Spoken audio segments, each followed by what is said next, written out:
Hey everybody, it is Dak here from the TheEdB0ys, and welcome to my Rune Dragon guide. Rune Dragons are a high requirement moneymaker, but the goal of this guide is to discuss how to kill Rune Dragons, whether you're on a Rune Dragon task or you're just looking for the cash. I've been using Rune Dragons to make money on my main whenever I'm not really able to do any high level PvM stuff. Once you're able to kill Rune Dragons, they're easy enough that I would almost consider them AFK. You can definitely catch up on a little bit of Netflix while you fight these and make a lot of money. I'll start with the requirements for fighting Rune Dragons. To unlock the ability to fight them, you do have to complete Dragon Slayer 2, which is a tough quest. I suggest having 90 plus in your melee stats if you're looking to grind out Rune Dragons. If you just have to get through a task, you could fight them with melees in the 80s, and maybe even lower. You could get some kills, it's just going to be really slow. If you're planning on using a Dragon Hunter crossbow, I would go with 90 plus range, and the same idea applies as it did with melee. The Dragon Hunter crossbow is still strong against Rune Dragons, but the change in gear from melee to range is going to shorten your trips. Generally, I prefer to just use melee, but I felt they were very similar methods. A lot of the gear that I'll be talking about is fairly expensive too, even though you could fight these with lower tier stuff, just like fighting them with lower stats. They're pretty strong, so if you want to make good money, you're going to need good gear. Also, this really goes for any PvM, I guess, but you want a high construction level for a high level house. This is going to help with killing these a lot. Let's go ahead and move to what gear you should wear. The dragons are weak to stab, so you're looking to use a Zami Hasta. If you're somebody with the funds for a Grazi Rapier, then you probably want to use that, and this is going to be a lot of fun for you, not going to lie. Outside of that, you're looking to wear your best melee gear. If you're on task, of course, you should be wearing your Slayer Helm or your Black Mask, whichever you're using. Instead of a Torture, you can go down to a Fury.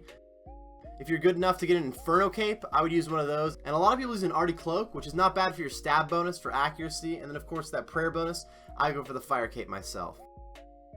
Sombrero's tank gear could replace your Bandos gear. You might want to wear a Fighter Torso, but lower defense in here is going to get you beat up a little bit. If you wanted to, you could go for a super anti-fire potion and then wear like a Dragon Defender instead of the shield, but I personally go for an extended anti-fire and then a DFS. Of course, you could just do an anti-dragon shield. If you go for the super anti-fire, be careful to not let your anti-fire go out, of course. I can't imagine that you've done Dragon Slayer 2 and you don't have Barrow's gloves, so I'm not even going to discuss different gloves to wear. Make sure you wear your insulated boots. One of the Rune Dragon special attacks uses lightning, and these reduce the damage you take from that a lot. The Berserker Ring and the Treasonous Ring have very similar DPS here. I've just always found that I did a little bit better with an imbued Treasonous Ring. I'll move on to inventory now. I like to take my Dragon Warhammer and my Tyrannical Ring with me. Clearly the hammer is just to hopefully dull down a couple of the dragon's defense during the trip, and then the ring has helped the accuracy on it, though it doesn't make a huge difference, so if you don't have one, you're good to go. Overall, the hammer is not extremely helpful because of how inaccurate it is, but it is nice every once in a while. You crank a good spec and you have a faster kill overall. I like to take 4 restores with me. I may end a lot of trips with only 3 restores used, but there are trips that I dip into the 4th, and having just like 1 more anglerfish instead of that 4th wouldn't really help me out anyway. I like to take 1 super combat, 1 extended anti-fire, and those 2 potions can often last like 2 or 3 trips. I don't even always have to restore them, honestly. At the bottom of my Envy, I have my max cape for a house teleport. You just use your house tabs and a dig site pendant to get to the Rune Dragons. The rest of my inventory is just filled with anglerfish. Your first trip of Rune Dragons, you are going to have to teleport to Fossil Island and then run the rest of the way. Since you've done Dragon Slayer 2, I assume that you must have walked this path before you had to get in here to do Dragon Slayer. There is a machine down here that you can use your dig site pendant on to unlock the Lithcrin teleport, which will teleport you very close to the Rune Dragon room. It'll just be added on to your dig site pendant teleports.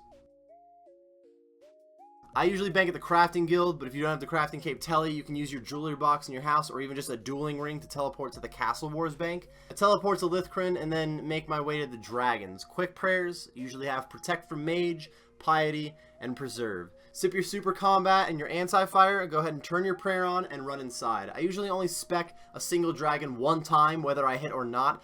It's very often not a hit. Like I said, it's pretty inaccurate, but it is helpful when it does get a hit in. Rune Dragons use all 3 attack styles, magic, melee, and range, and it has a couple special attacks. Like I mentioned earlier, there's this lightning attack where the dragon's going to throw some lightning around your feet. You can run away to avoid damage, but with your insulated boots, you take a lot less damage here. You get chanked pretty hard without your boots, you definitely want to have them.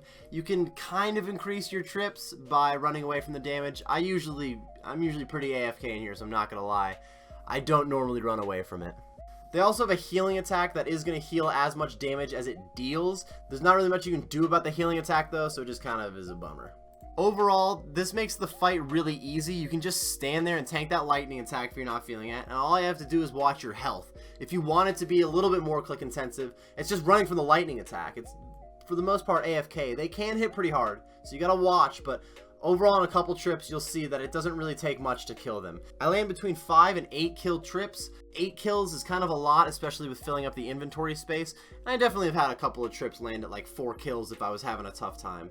Rune Dragons have a solid drop table, including a 100% chance at the Dragon Bones and a Rune Bar. I manage up to 5 trips an hour, which would be up to 40 kills if you were getting 8 kill trips, though of course if you're getting lower amounts of kills per trip, you're also getting a couple more in, so somewhere between 35 and 40 kills. These trips normally add up between 200 and 250k though, which is around a mil an hour just in the average drops. That minus the little bit of supplies that you have to use, I would say you can expect to average 800k an hour without getting any uniques, and even just some of the regular drops, like if you get a handful of rune plate bodies in a row, can easily bring you up to a mil an hour. It is a 1 in 800 chance to get the dragon limbs at the moment. If you were getting 35 kills an hour, that would make about 23 hours per set of dragon limbs, if you were getting them on pace, of course. That's about 8.8 mil right now, which adds to a little under 400k an hour, if you got them on pace. And of course, when you're watching this video, you might want to check the price of limbs to see if that's still the case. But an extra 400k an hour on top of the 800k to a mil an hour, as long as you're killing them long enough to see some limbs. That and a chance at a Draconic Visage, there's a lot of chances for some good money in this. I usually expect about a mil an hour overall if I'm putting time into this grind.